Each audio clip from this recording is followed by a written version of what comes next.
vedare tinokuchingamidzai zvekare kune chimwe chirongwa pano paZim Facebook Secrets and Confessions. Tadzoka zvekare nemamwe mamessages. Message yedu yekutanga yakamira sekudai so: hanzi makadi zvenyu mukoma, ndiri kukumbirawo kuti vedare renyu vange vachindipawo miono yavo. Ini nyaya yangu yandauya nayo pano yakamira sekudai so: inini ndainge ndine umwe musikana uyo wandakambodanana naye, but takabva tazorambana because at that time ainge ari under age, saka ainge akandinyepera makore ake. Pandakazofind out kuti ainge ari under age, ndikabva ndazomuramba. Ini hangu ndine makore 39 years ekuberekwa. Then musikana uyo mukoma ndakabva ndazoona kutoti ko inga wani zvaatotizira panext door nepamba pangu. Saka nyaya iripo ndeyekuti inini naye takazowana mukana, because pose apa tainge tichishaya mukana. Zvino akazoti abetserwa mwana wake umwe musi, ndakatongobudawo pamba ndichitongoti regedzai ndinge ndichimborova marounds angu. Then ndo pandakabva ndazosangana naye, ndikabva ndazomukwidza motikari yangu, ndakabva ndazomubvunza kuti ainge akananga kupi. Akabva andiudza kuti ainge achienda nemwana kuscale, so ndakabva ndazomuperekedza kuclinic. Akabva ati ainge achida kuti ndinge ndishuya kuzomupika up. Ndakabva ndazoenda ndikabva ndazonomupika up. Akati achingonopinda mumotikari akabva ati bata mwana wako uyo, ndokubva andibatisa mwana uya.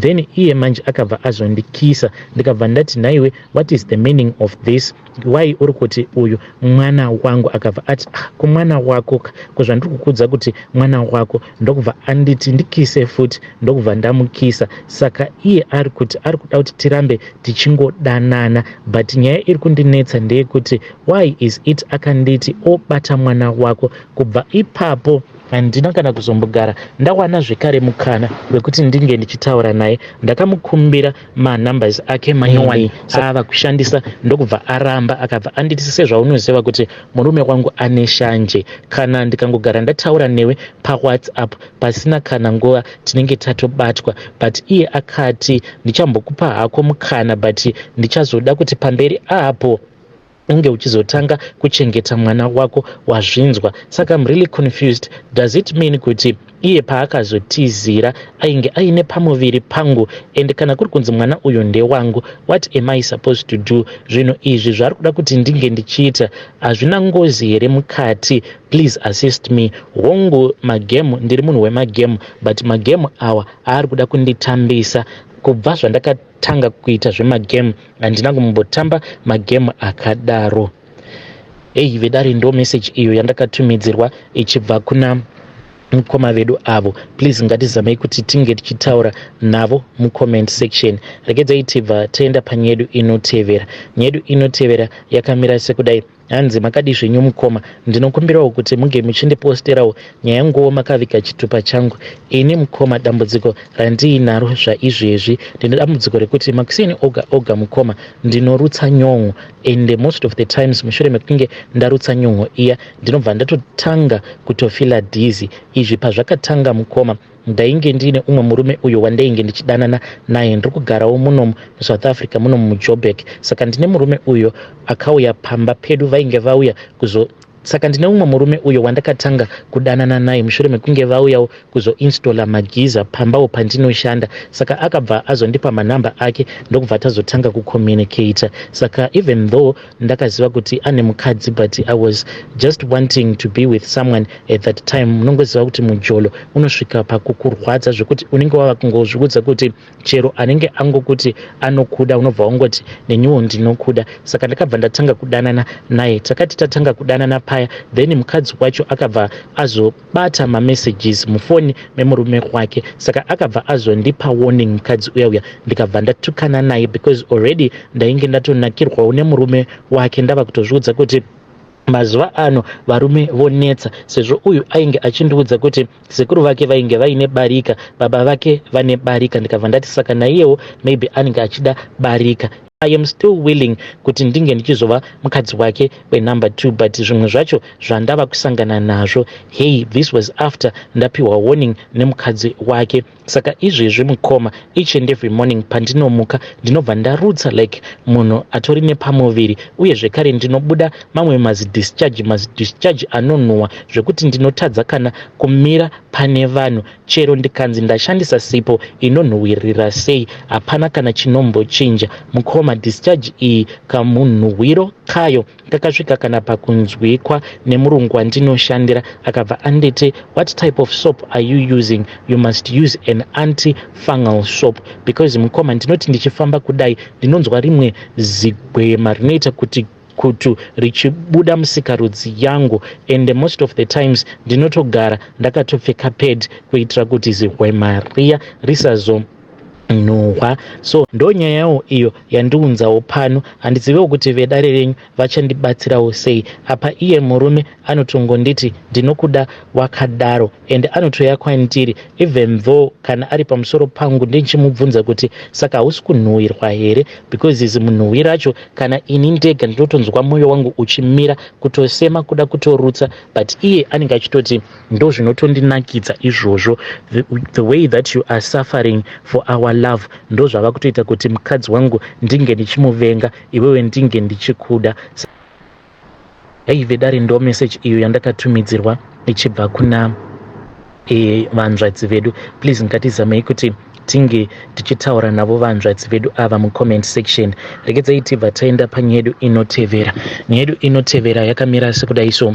Hanzi makadi zvenyu mukoma, ndinokumbirawo kuti munge muchindiposterawo nyaya yanguwo makaviga chitupa changu. Inini ndinoda kureurura kuti ndakaurayawo mukadzi wangu mushure mekunge aona ndichishandisa mushonga wandainge ndakapiwa pandainge ndakaromba. Mukoma, unfortunate enough is zvakaitika mukoma ndezvekudai ipapo pandakaromba n'anga yacho yainge ichirwara ndokubva yazoshaika n'anga iyi isati yapedza kundirombesa. Saka handizivi kuti kuzobatwa kwandakaitwa nemukadzi wangu inhau yekuti zvinhu zvacho zvainge zvafumuka here, because mukoma ndainge ndakapiwa imwe hari iyi ndakanzi each and every night ndaifanira kuti ndinge ndichibuda nayo panze, then ndobva ndazotanga kutaura zvose izvo zvandainge ndichida kuti zvinge zvichiitika, uye zvekare ndichideketerera mazita evose avo vandainge ndichida kuzochekeresa. Saka ndaitoti ndichitodeketerera kudaro ndaitoona mweya yevanhu ichitosimuka ichibuda muvhu ichitoya ichitopinda muhari, mweya ichipinda muhari.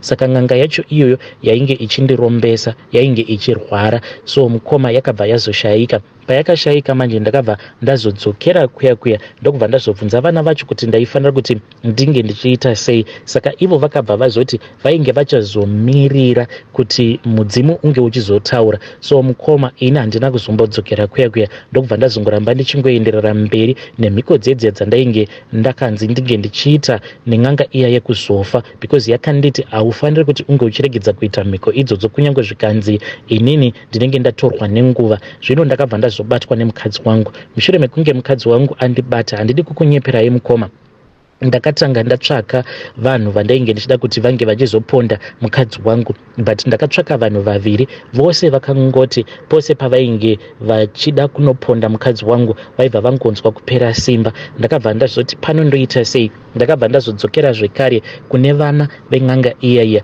vakabva vati vainge vachida kundibatsira but vanoda kuti ndinge ndichidzoka nehari iyaiya, because ivo vari kuti vari kuda kutendeuka, havachadi kuti vange vachingoramba vachiita zveun'anga. So mukoma, hari iyi ini kuti ndinge ndichidzokera naye kuya ndinoona sekunge ilosi kwandiri, because mari handina mukoma, mukadzi ndakachekeresa. Saka ndakazama kuita manegotiations navo ndikati madii mangondigadzirisira zvinhu zvangu kuitira kuti inini ndinge ndichiita mari. Kana zvinhu izvi zvikandinetsa then ndinobva ndazotsvakawo kwekuti ndinge ndichienda nazvo, but ivo vakati havakwanise. But so far zvavakangoita ndezvekuti vakandigadzirira mishonga yekuti ndinge ndichizochekeresa mukadzi wangu.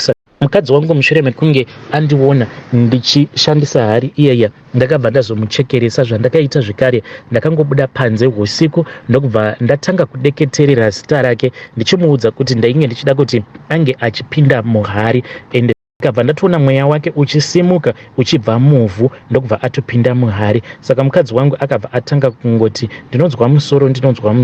Ndikabva ndatongonzwa izwi rakanditi ndaifanira kuti ndinge ndichimukurudzira kuti ange achienda kumusha, ndokubva azoenda kumusha mukadzi wangu ndokubva azoshaika. Iniwo ndikabva ndazotevera ndichiita sekunge munhu ainge achirwadziwa, but ndainge ndichitozviziva hangu kuti ndini ndainge ndamuchekeresa. Saka ndo nyaya iripo iyi varume. handiziviwo kuti hari iyi ichandisvitsa kupi. Pari zvino ndiri kungogara hangu ndichingotaura nayo ndichingoinyengerera ndichiti iwewe ndini ndakakutora, saka uri kufanira kuti unge uchimuka uchindiudza zvaunoda kuitira kuti unge uchizotanga kundipa mari. Saka iyo painomuka ichitanga kutaura neni inoti iyo ine zvakawanda zvainoda kundiudza, zvainoda kubva kwandiri, but haikwanise kuti inge ichindiudza because haina simba. Inobva yanditi ko varipiko sekuru, pandinongoiudza kuti sekuru vakafa, then inobva yangoti zii. Hey, vedare ndo message iyo yandakatumidzirwa ichibva kuna mukoma vedu. Naimi pamunenge muchiita zvinhu zvose izvi munenge muri pai uchitaura nehari, hari ichitotaura newe, unenge wakanyatso kumira pai. Akomana vanhu havarari. Regedzai tibva taenda panyedu inotevera. Nyedu inotevera yakamira sekudai. Hanzi makadi zvenyu mukoma, ndinokumbirawo kuti munge muchindiposterawo nyaya yangu makaviga chitupa changu. Ini mukoma each and every day pandinoona like ivo sekuru vangu ava, hanzvadzi yaamai vangu vari busy vachiita zvavanenge vachiita muchechi mavo, because ndinototevererawo page ravo. Ndinobva ndangotanga kunamata kuti Mwari, ko munodii kungoti munge muchingorova kana muchingovarova nemheni, because sekuru vangu ava ndiprofeti. Pavakatanga chechi yavo vakabva vauya kumusha vakabva vati vainge vachida kuita bira rekupedzisira. Zvinhu zvose zvainge zviri zvasekuru baba vavo zvakabva zvazotorwa. Ivo vakabva vati vainge vachida kuti zvinhu izvi zvinge zvichienda kunopisiwa. Vakabva vati ivo vainge vaine imwe n'anga yavo iyo yainge iriko kuHarare uko. Zvino vanhu pavakati zvinhu izvi zvinofanira kuti zvinge zvichipiswa tiri pamwe chete, ivo vainge vaine mabodyguards avo, then mabodyguards avo akabva azotora zvinhu zviya zvainge zvichimboshandiswa zvechivanhu nasekuru. Mabodyguards avo ndokubva azoisa zvinhu zviya zvamotikari by force. Saka ivo sekuru vakabva vazobva kumusha ndokubva vazoya muHarare. Ndopatakatanga kunzwa kuti chechi yavo yainge yava kuita mukurumbira, uye zvekare ndopatakatotanga kutonzwawo kuti pano nepapo kana paya paunenge vakateerera redhiyo waibva watonzwa zita rechechi yavo ichitotaurwa, because mazuva acho pavakatanga aiwa vaita kupefoma mamiracles. So mukoma Nashe, mukufamba mushure mekunge amai vangu vashaika, because amai vangu mukoma vakangofa zvainge zvisina kana tsarukano. Amai vangu vakangoita zvekungobhenda musana apa. Amai vangu vainge vasati vatombochembera, because mama vakafa vaine 46 years but vainge vatobhenda musana. Saka tikabva tazonzi nevamwe vana sekuru taifanira kuti tinge tichifamba. Mukufamba zvino tiri kuudzwa kuti profeti ivava vasekuru ava hanzi vakaita kuti vana amai vana sekuru vange vachipembedza chikwambo chavo icho chavakaenda vakanotora kuNigeria. Saka chikwambo chavo ichi hanzi zvaizvezvi vanotochibikira doro mumba mavo ivo nevana vavo, uye zvekare pose pavanochibikira doro hanzi pane n'anga yavo iyo inobva kuZambia ndiyo inouya inobva yazovabatsira mukubikwa kwedoro. But isusu mukoma kana ndakatarisa especially kumhuri kwana amai, mumhuri muri kufiwa. Amai vangu ndo vakatanga, but kana ndikatarisa pamusha pasekuru vangu ndinobva ndatonzwa misodzi ichida kuyerera, because angova makuva ega ega. Hey, vedare ndo message iyo yandakatumidzirwa ichibva kuna vanzvadzi vedu avo. Please ngatizamei kuti tinge tichitaura navo mucomment section, but akomanaka vanhu vava dangerous in this world. People are now very dangerous.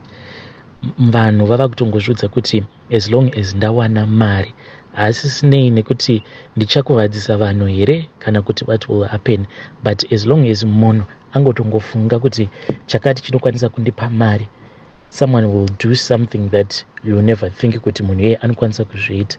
Mazvinzwa kuti muchechi anenge atori prophet, but kumba anotobikira chikwambo chake madoro iwayo, uye chikwambo ichi akanochitora kuNigeria. Shuwa kunotambisa vanhu hanzi vana amai vakatambiswa ngoma dzemashavi vachifungidzira kuti vari kutopembedza midzimu, izvo vaitopembedza chikwambo. Apa ndo chava chikwambo chemumusha, but chinongobhenefita profeti ava. Apa iwe unenge uchienda kuchechi kuya usina zvaunenge uchiziva zvako. Asi ngatitaure naye mwanasikana uyo mucomment section. regedzai tibva taenda panyaya yedu inotevera. Nyaya yedu inotevera yakamira sekudai. Hanzi makadi zvenyu mukoma, ndinokumbirawo kuti munge muchindiposterawo nyaya yanguwo makavika chitupa changu. Inini nemurume wangu tinoshandisa shato paurombwa hwedu. Shato iyi yakadya mwana wamaid wedu. This was last year, uyo ainge aine 8 years. Mwana uyu akabva atanga kutamba nhova mushure mekunge taudza maid kuti tainge tisingadi kuti ange achienda kuChristmas, saka akabva atikumbira kuti mwana wake ange achibva kumusha ange achiuya kuno kuHarare, ndokubva tabvuma. Ipapo mukoma tainge tisingatombozivi kuti mwana uyu ainge achazodyiwa neshato yedu. Saka musi mwana uyu paakasvika ndipo murume wangu paakabva azondiudza kuti ainge audzwa neshato yedu iyi kuti iyo yainge yada mwana uyu, yainge ichida kumuyamwa ropa rake. Ndokubva murume ambozama kuti ange achitaurirana nayo. Takatombobuda mukoma pakati peusiku, ndokubva taenda tikabva tatenga mbudzi kune umwe uyo anopota achititengesera mbudzi. Anotoziva kutoti isusu mbudzi idzi tinodzishandisa paurombwa hwedu. Saka tikabva tadzoka shato iya ndokubva tazoipa ropa rembudzi iya, but iyo yakabva yaramba. Tikabva tazopinda futi bhizi, tikabva tazotora mbudzi iya yatainge tauraya, ndokubva tazoenda tikabva tazonoikanda musango. Ndokubva mbudzi iya tikabva tazongoenda ndokubva tazongonoirasirira musango. Patakadzoka manje murume wangu ndo paakabva ati oh damn it. Ndikabva ndati kochi. Akabva ati ndiri kuona kuti shato yatopinda muspare bedroom makarara mwana wamaid. Saka shato iya zvayakaita ndezvekuti yakati yasvika muspare bedroom yamya ndobva yatanga kunanzva mwana uya kuzonosvika ichizonosvika mumusoro make umu. Pakati pemusoro ndopa yakabva yazomuruma, ikabva yazopinza mazino ayo, ndokubva yazotanga kukwekweta ichisvepa ropa.